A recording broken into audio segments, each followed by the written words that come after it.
Alliance Late Night with your host, Roswell.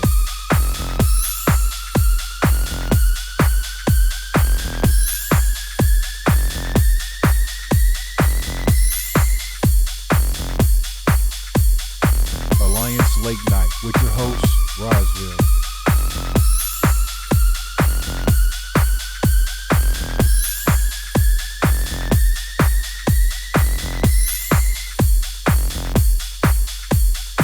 Alliance Late Night with your host, Roswell.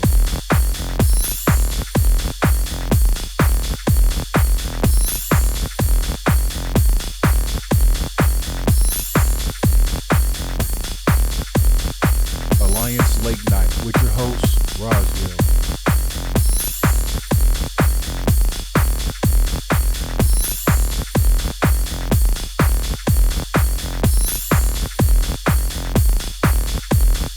Alliance Late Night with your host, Roswell.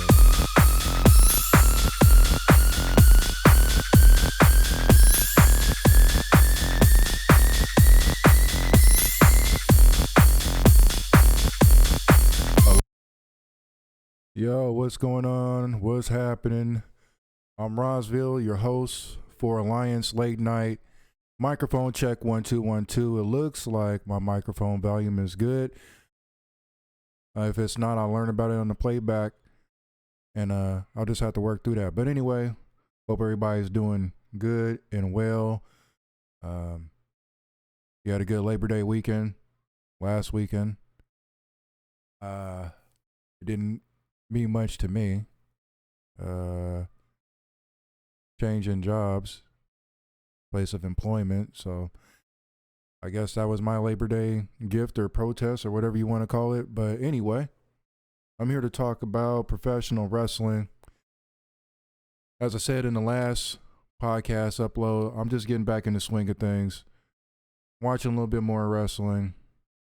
Slowly but surely. Been checking out a few other podcasters out there.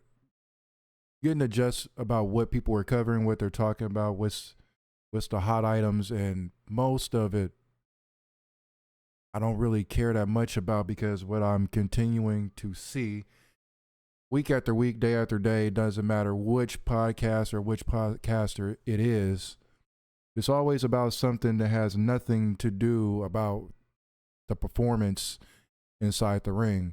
It's all this he said and she said and they don't like and he doesn't like, and that's why this is not happening, and that's why this person's getting the boot or this person's getting kicked to the back of the line.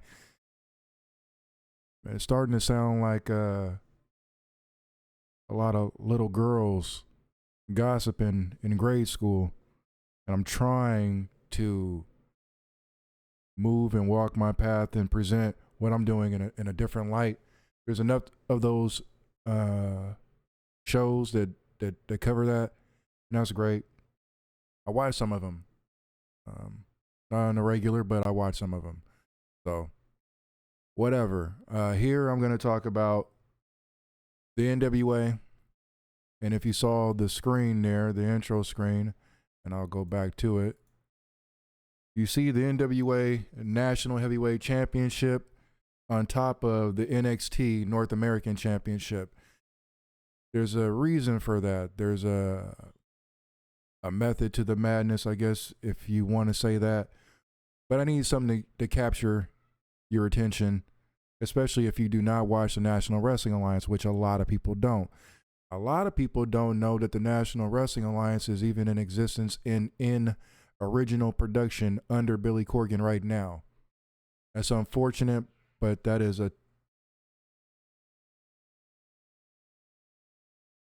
you can tie that into the lack of marketing, proper marketing, promotion, whatever, right? Business 101. And part of that 101 is promotion and marketing. So, unfortunate that a lot of people do not know that the National Wrestling Alliance, the granddaddy of them all, is actually in current circulation. But that's not what I'm going to be talking about today.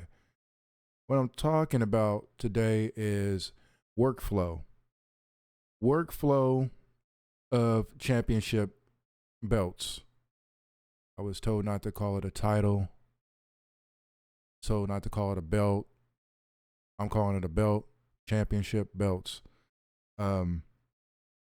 Workflow as it compares to the NXT North American Championship. Now, I did a little bit of digging, and I'm not going to go in all the details. I'll leave that for the real heavyweight historians of professional wrestling. I don't claim to be.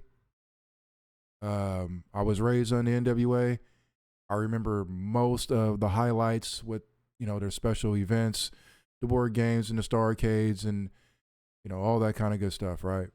But I'm not a historian. I can't tell you the exact date off the top of my head. I can't tell you exactly how all the matches went. I can just tell you that my opinion is that the NWA back then hit a lot different than what's going on right now. But again, workflow. So did a little bit of digging into the National Heavyweight Championship, and then looked into the history of the North American Championship, both as a title, a championship belt in the WWE under the NXT brand.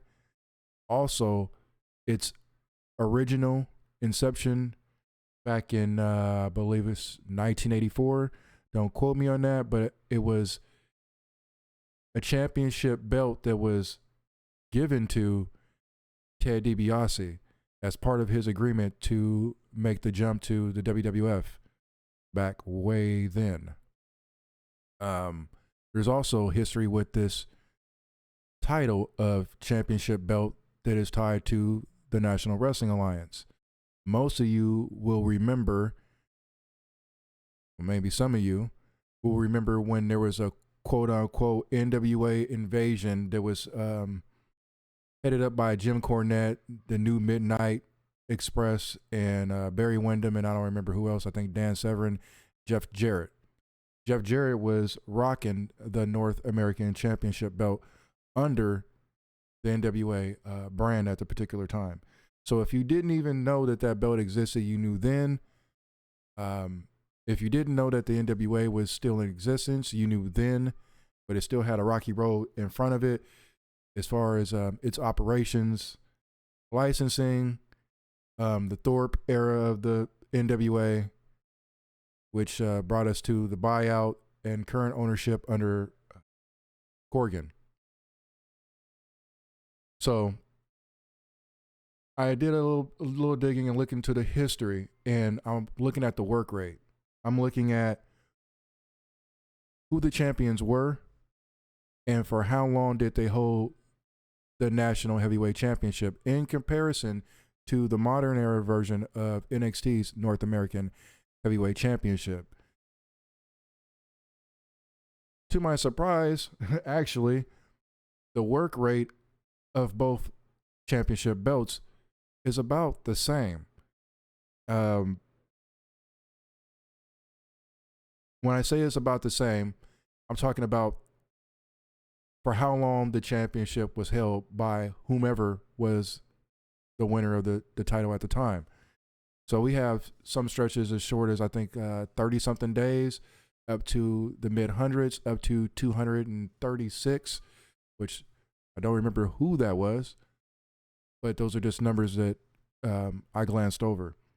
Now, when I look on the NXT side of it, those numbers are about the same. Again, that was to my surprise, because I thought I was going to be able to come on this podcast and just blast the NWA for its work rate of this championship title.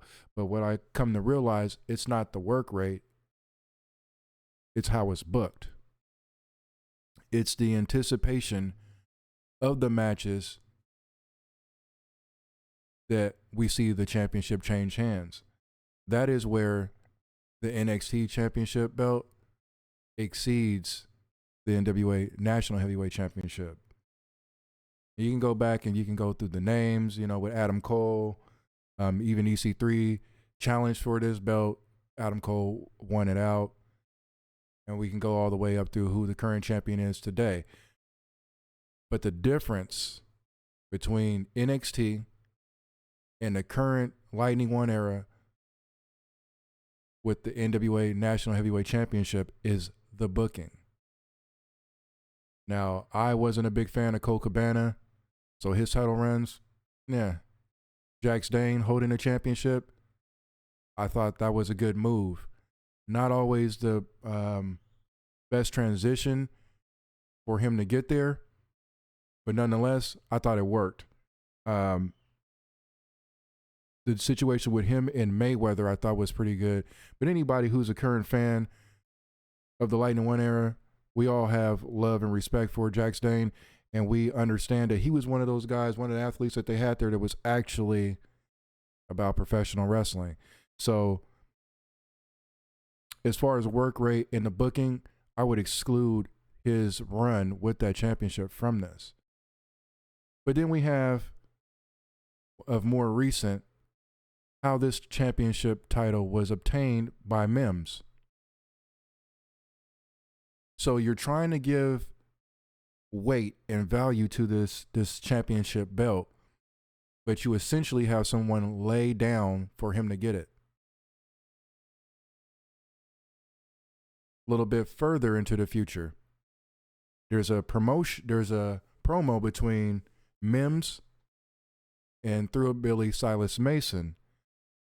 During this promo, the national title was disrespected verbally, and it wasn't done in a way to make the champion himself seem far less superior.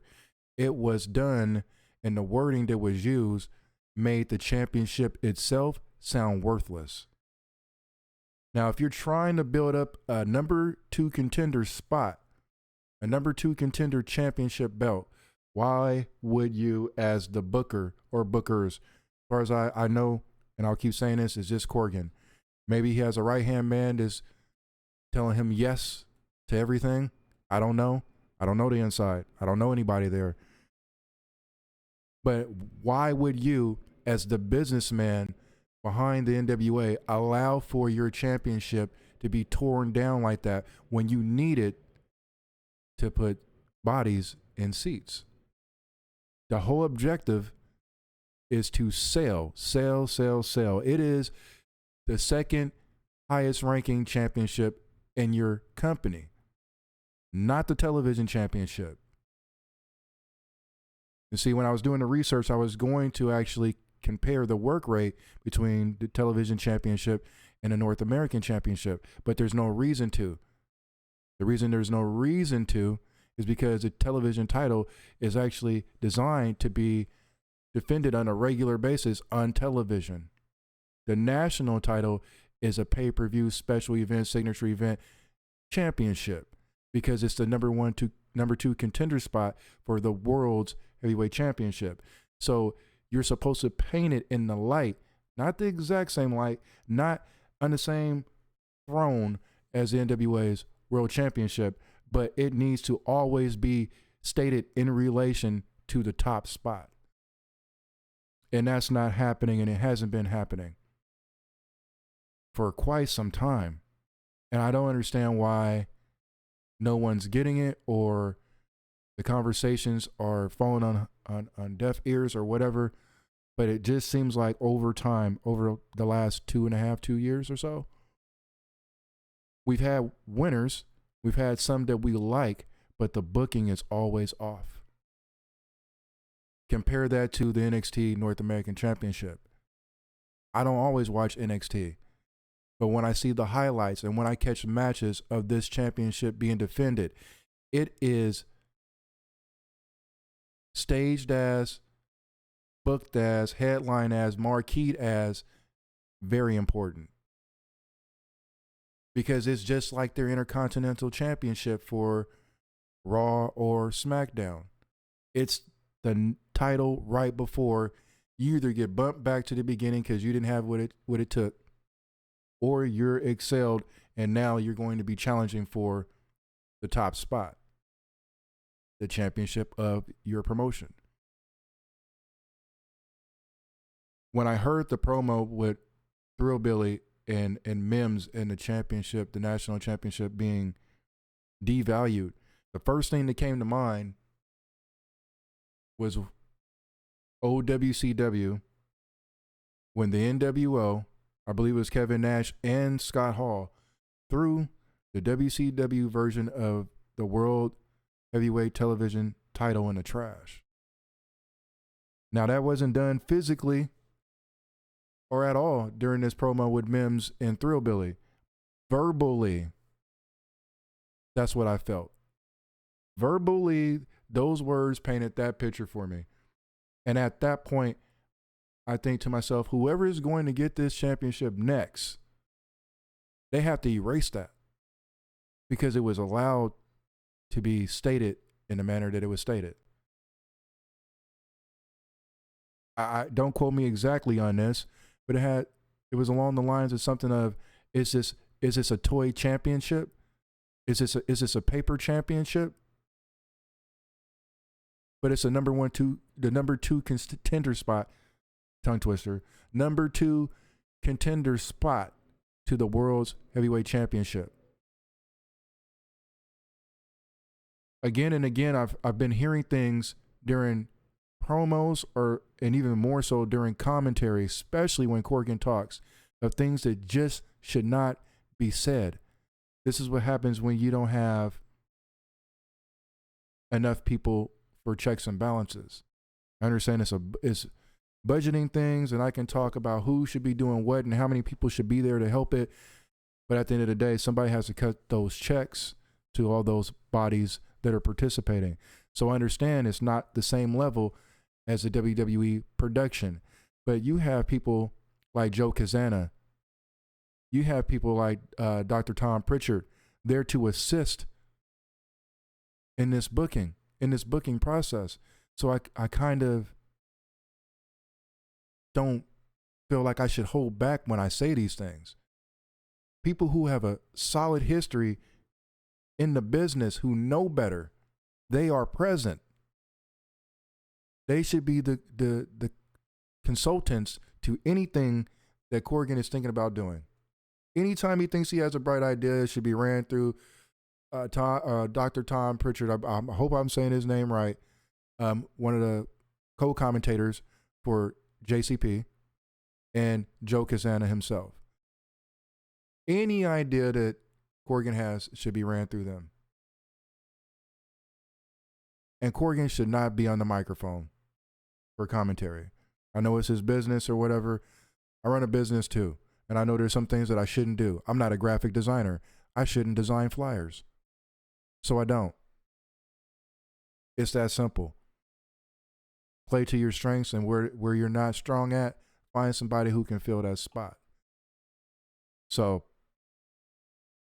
I don't want to do any spoiler alerts when it comes to this, but I don't know if most of you who are going to watch this know who the new champion, the new national champion is, but I feel like it's a good move. I feel like it could be promising. I feel like there could be a lot of great matches that comes out of the new holder of the championship. The problem is with the NWA, unlike NXT, there's always a problem building up to the big challenge, to the big standoff, the big showdown. In NXT, you may not like the matchups, but you can't deny that the matchups that lead to that showdown, and when we get to that showdown, have been put together well. Whether you appreciate who's in that championship match or not, they did a good job of holding your attention and getting you to that point to have an opinion about the payoff. As where in the NWA, you get a new champion, the new champion is presented, and now here we go with the same process that is fumbled over and over and over again. We get to convoluted matches that don't make any sense, challengers thrown in that haven't put in any work. The challengers for the championships haven't had any kind of winning streaks. We don't know, oftentimes, is it just for competition that we're seeing this? Or is there a beef that's supposed to be between the champion and the challenger? And that's why we're seeing these matches. Oftentimes we have no idea, it's not presented, or it's half presented, then cut off and then gone in another direction. I don't know if that's because, in essence, this is an independent promotion and booking is a challenge. So sometimes things are thrown off because of that.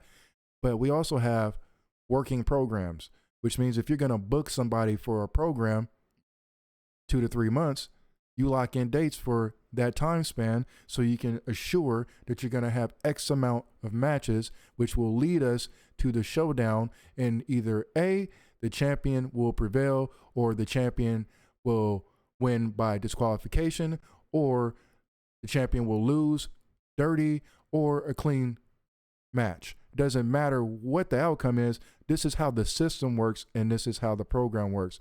And it doesn't go that way as planned or as it should often in the NWA.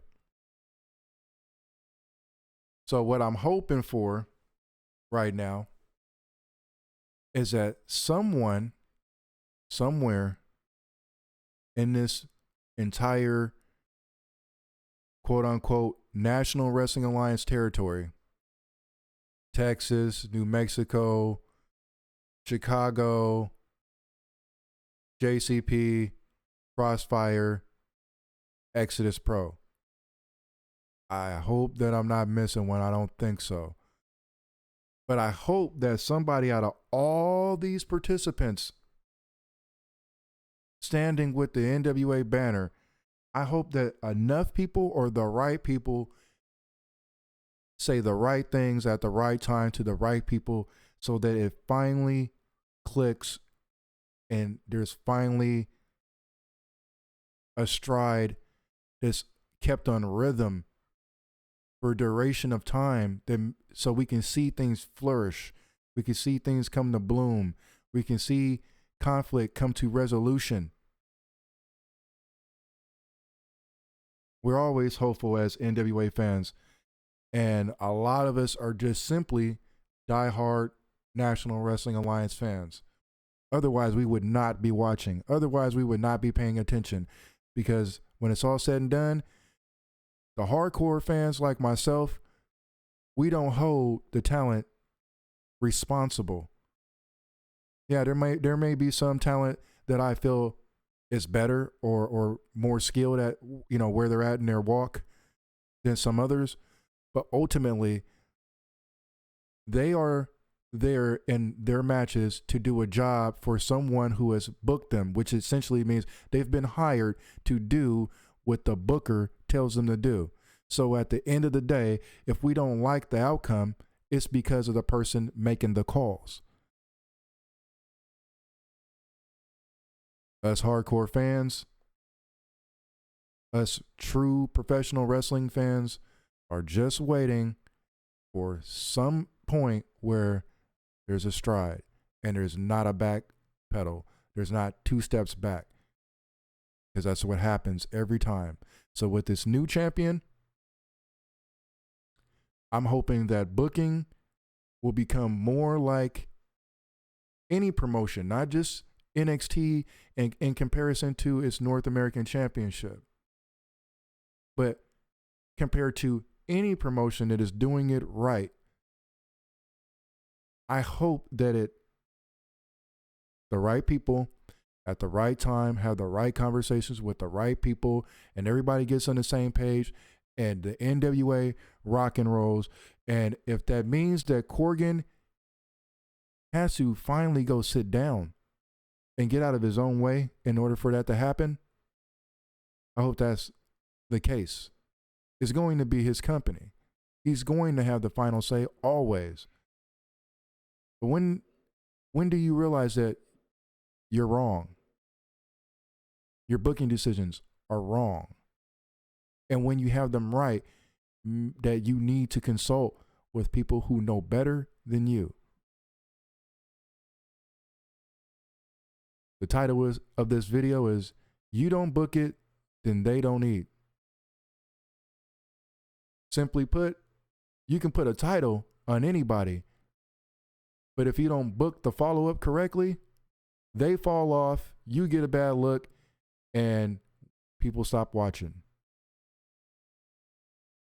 Don't make people stop watching because you cannot follow the protocol that has been set in professional wrestling since the beginning of professional wrestling.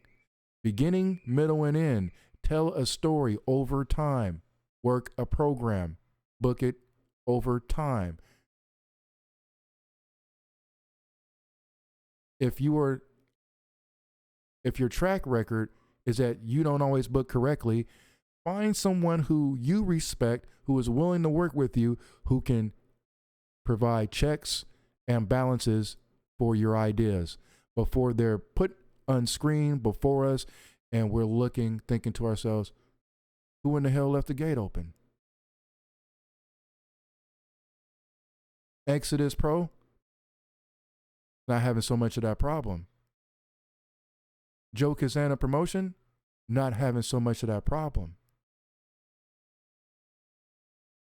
But NWA Power is the big show. It's the main show. It's supposed to be the biggest attraction. What happens when more people start watching Exodus Pro over NWA Power?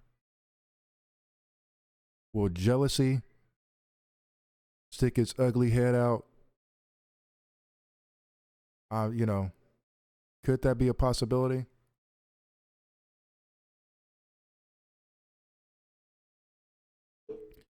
That's neither here nor there, but that's my spiel, right? You don't book it, then they don't eat. You can give someone a championship belt. You can book the match for them to win it. What do you do for the follow-up?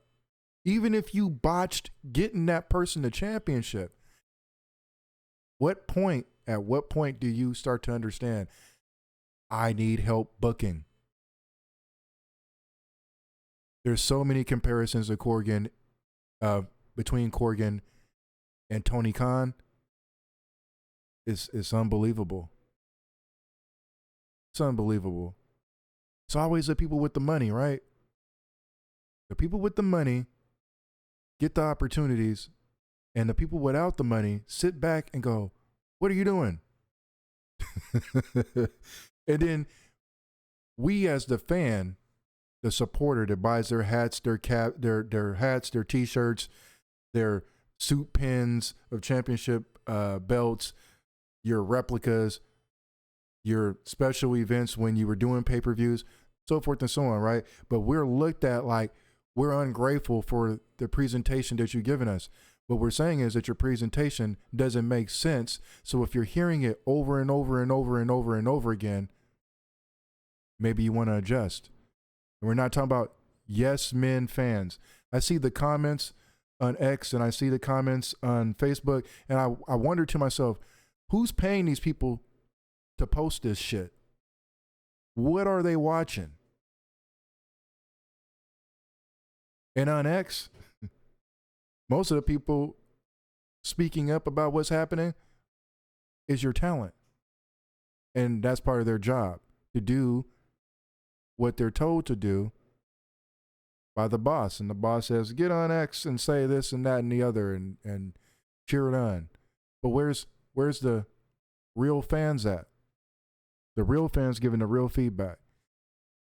We're here doing podcasts, talking about it, trying to put something in the air for somebody to catch over there and hopefully run with it.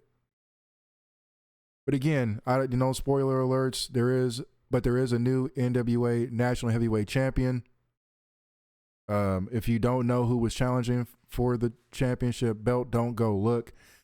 The NWA has done a really good job of hiding most of what's happened at 77. I believe it's 77.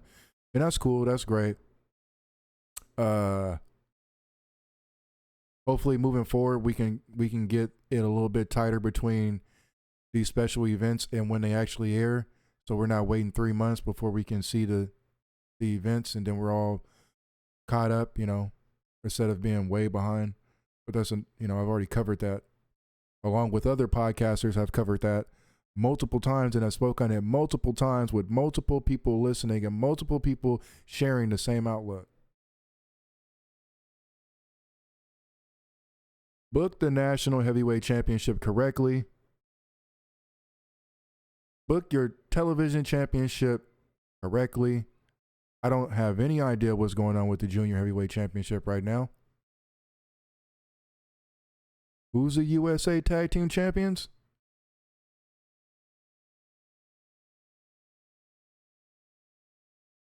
I really don't know.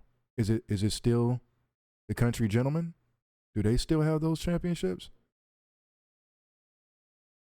Maybe I just need to get a little caught up. But shouldn't I know? Shouldn't I know from what you share, what you post, what you put out? Shouldn't I know? You don't show any rankings. You don't show your rankings even by championship holders. But I don't know. I don't run a promotion. I've never ran a promotion. How do I know how this stuff works? I don't know anything. I'm an armchair booker who thinks he knows everything, right? That's what people in the business say when people like me make sense. Anyway, I'm over my mark. I think I made my point. Work rate, I was surprised. The comparison is almost neck and neck as far as I can see from the original inception of the National Heavyweight Championship to the Lightning One era beginning in 2017. The work rate is very comparable to the NXT North American Championship. The major difference is how they're booked, the programs that they work, and the payoff that the people get to enjoy when we see the championship on the line.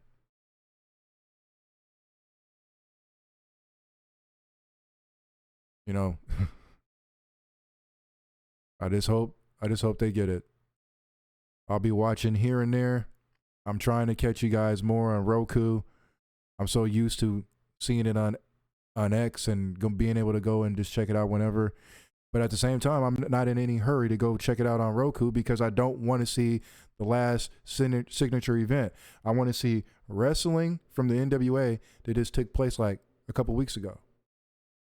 I want to be more current when I'm watching you on Roku Sports. Isn't that the whole reason of why you would want to be on TV? Is so you can be current? When I watch TNA, it's current.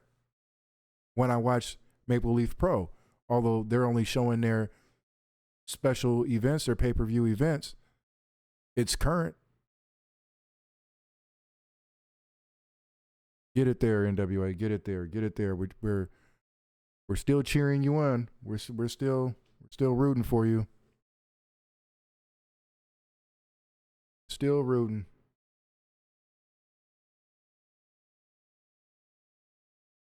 That new champion,